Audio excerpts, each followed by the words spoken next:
Okay, it's going to be a review of WrestleMania 4. So WrestleMania season has begun. So if anyone out there wants to request a review of a WrestleMania that hasn't been done yet, or if you want to see one of the reviews remixed because of bad audio quality or it didn't come out good for whatever the reason, then post it in the comments section and I'll try to get through it before WrestleMania. But yeah, we're going to start with WrestleMania 4. And I got to say, this show did not age well. And when we're talking about the worst WrestleManias of all time, you would always hear like 2, 9, and 11, those three. And then, you know, this would always be in the top 5 as well. But rewatching this thing, I'd have to say, this might be the worst WrestleMania of all time. I just think the main event is very well done. It's a great moment. The visual of Macho Man and Elizabeth is such a great moment that it really does kind of, you know, nix the fact that this was such a, you know, task of a show to sit through. Now, a lot of you guys know I'm a huge fan of tournaments, Battle of Los Angeles, all these independent wrestling tournaments. But, you know, you would think this would be a dream come true at WrestleMania, but it ended up being a nightmare. The tournament was not about putting on great wrestling matches. When you look at the possibilities of what you could have gotten for this tournament, I just found it very disappointing. Even some of the matches they gave us, it just did not live up to its potential. I would definitely say Jake the Snake Roberts and Rick Rude has got to be, you know, easily the most disappointing WrestleMania match of all time. Okay, so we're going back to March of 1988 from Trump Plaza in Atlantic City. Donald Trump is actually out there with his wife for the majority of the show. I think the wife actually leaves halfway through. Trump is able to stay out there for the whole thing. You would think with Trump in the crowd, you know, Vince would have been motivated to put on, you know, at least a much better wrestling tournament than what they gave. I would have been embarrassed by how bad this was in terms of the wrestling quality. Okay, so positives and negatives. Let me start with the positives first. I think this is Macho Man's crowning achievement. You know, the wrestling matches were not great, but I thought Savage was definitely the bright spot. It was cool to see him get his moment, get rewarded for all the hard work. And, you know, this was his first championship. And, you know, he became a huge star out there with his lovely wife, the lovely Elizabeth, as Vince McMahon would say. It's got to be one of the best WrestleMania moments ever. So obviously Randy Savage was a positive. Demolition actually won the tag team titles as heels, and they kind of got cheered, believe it or not. You know, Mr. Fuji helped them win the belts, and one of the greatest tag teams of all time. That's where it all started in terms of their reign. So I would say that was a positive. I would say Greg the Hammer Valentine. I think Valentine, his work was probably the most underrated on the show. I was listening to the podcast with Bruce and Conrad. I forgot about this, and pretty interesting that throughout the first 4 WrestleManias, Valentine competed for the tag titles, the Intercontinental Championship, and then on this show he competed for the WWF title as well. So that was pretty cool. Oh God, what else was really memorable about this show? Aside from the wrestling, that was pretty much it. I gotta say that's pretty much it. Bret Hart turns babyface. Bad News Brown wins the Battle Royal, and you know, Bret Hart is upset that Bad News turned on him. They have a lot of history from Stampede Wrestling in Canada, so that definitely made sense. And they decided to turn Bret Hart face.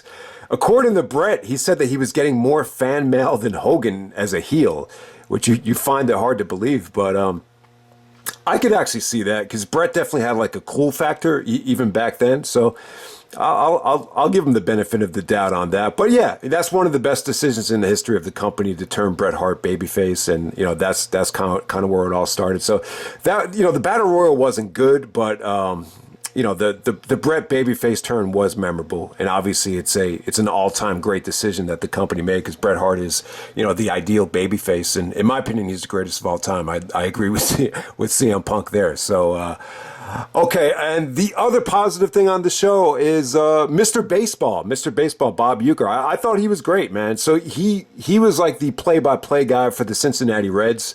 Eventually, I think he crossed over into the mainstream. So I thought the celebrities were cool here. he did a really funny spot with Andre the Giant where Andre was choking him out. That was like that's like a vintage WrestleMania moment. Plus you had Vanna White, who was the host of Wheel of Fortune. I thought she was good looking. I thought, the women on the show were very pretty. You had the pretty blonde and Vanna White, and then you had the gorgeous, I never say that word, but, Miss Elizabeth in the main event, to end this thing. So the women were very pretty. That was definitely a positive. It shows you how underrated the women in the 80s were. And who's the other celebrity? It was Robin Leach. Okay. So, Robin is usually more of a boy's name overseas in the UK, rather than in America. It's actually more of a girl's name. I used to get made fun of in school for that a lot of different times. But yeah, the negatives of the night, though, the phrase that people use for this show is boring as fuck. I mean, it got a lot of rest holds.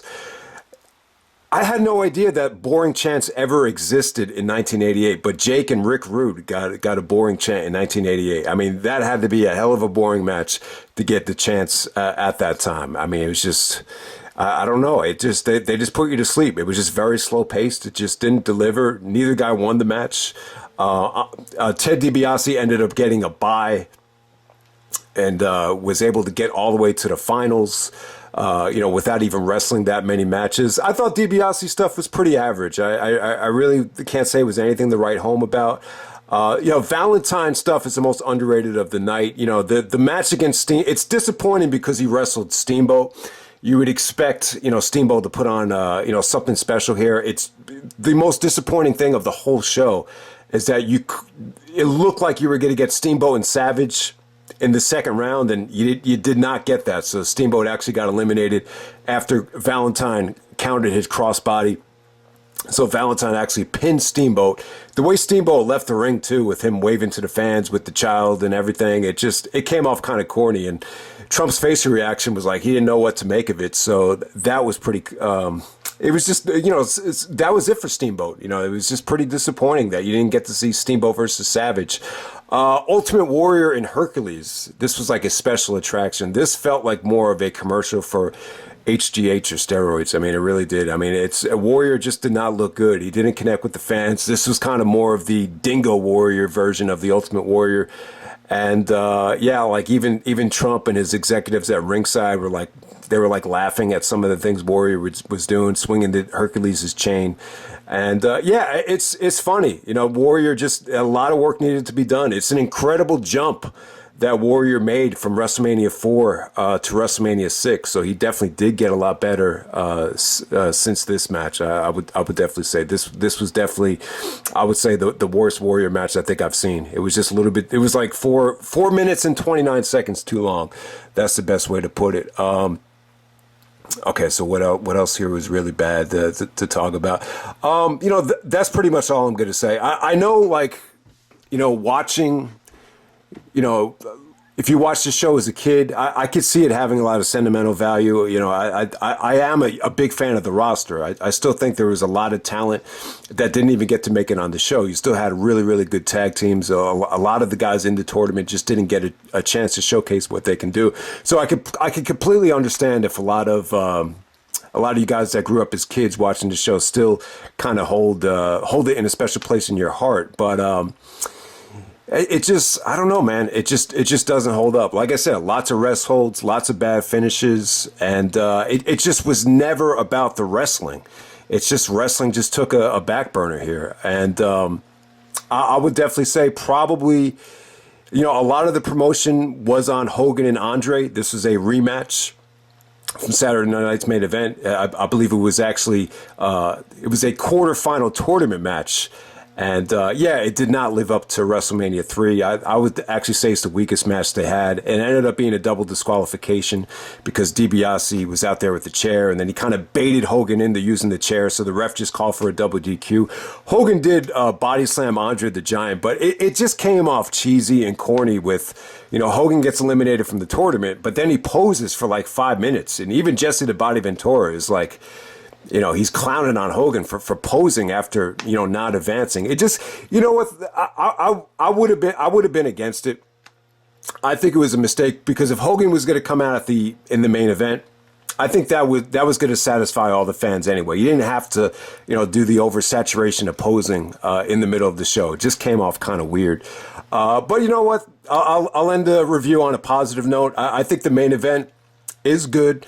I actually posted a poll, worst main event in WrestleMania history, a long time ago, maybe like around 2003, 2004, and I had like 10 matches on there, and in the comments section, people were saying, Savage and DiBiase does not belong on that list. It's a quality WrestleMania main event, and I would definitely agree. I think the match is good.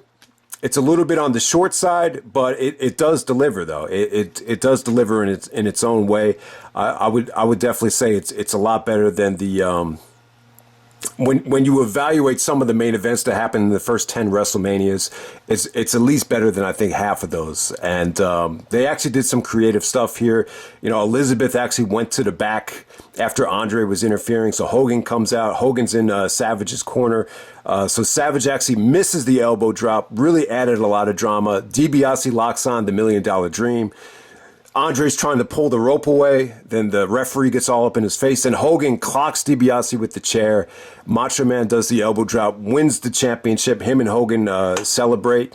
And I thought it was cool. I think it did a lot of different things. It built to the SummerSlam main event. You were going to have the Mega Powers versus the Mega Bucks. So it accomplished that. That was going to be the first SummerSlam ever. So that definitely needed a nice build-up, and plus, the whole plan is to create a new star in Savage, so you get the rub from Hogan.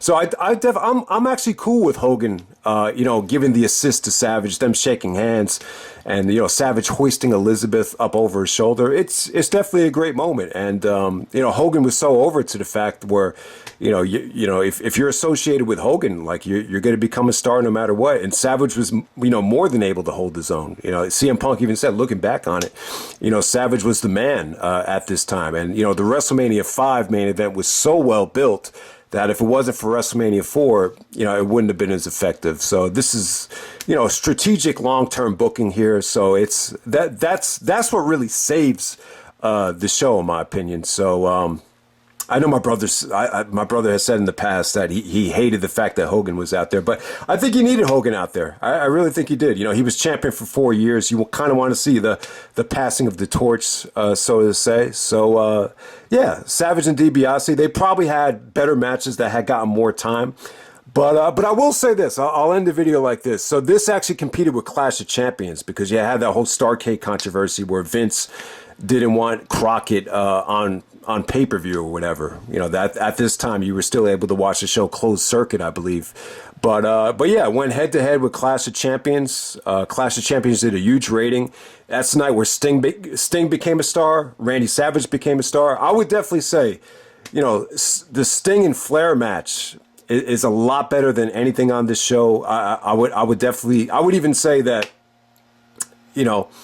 Sting outperformed Savage on this night. It was 45 minutes. I don't even think these four Macho Man matches would even total 45 minutes. So I got to give it up to Sting. I think Sting and Flair was definitely, the highlight of that night. Without a doubt. I don't even think it's close. I haven't seen the whole show. But yeah, it seemed like Clash of Champions really, stole the show by far from a wrestling standpoint. But yeah, that'd be an interesting debate. Like, who became the biggest star, Macho Man or Sting? I'm actually going to go with Sting, but I think it's a really cool question though. But yeah, this is a great night for Savage. Him and Elizabeth made a great couple. This is kind of like the opposite of Eddie Kingston, where we were talking about Jericho calling out Eddie Kingston for being afraid of success. Like, Macho Man's kind of the opposite. Like, you hear he was like a control freak with his matches, a control freak with Elizabeth. Bret Hart was even saying that, he used to get angry for guys for checking out Elizabeth. He was very anal about, overprotecting her, and you definitely understand it. So yeah, this show definitely had its moments from an entertainment standpoint. But wrestling wise, it just wasn't. It just did not maximize its potential nowhere at all. But yeah, that's WrestleMania 4, and I'm out. All right.